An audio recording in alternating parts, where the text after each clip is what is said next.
They were just children. Aarav and Meera.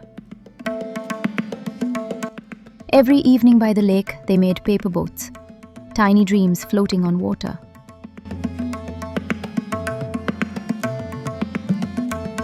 Aarav, smiling. One day, Meera, I'll send you a real boat. But life, it has a way of changing directions.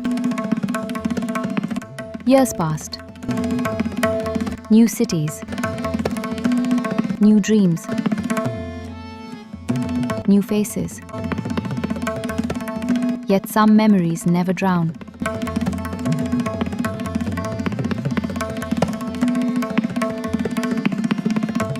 One rainy evening, Meera walked to that same lake, alone, lost in yesterday. And there, floating toward her, was a paper boat. She picked it up. Inside was a note. Some promises sailed through time. Turn around. Meera, she turned. There he was, Aarav, under an umbrella, smiling through the rain.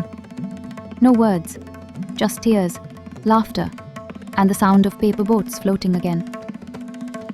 True love doesn't fade. It waits, quietly, like a paper boat on still water.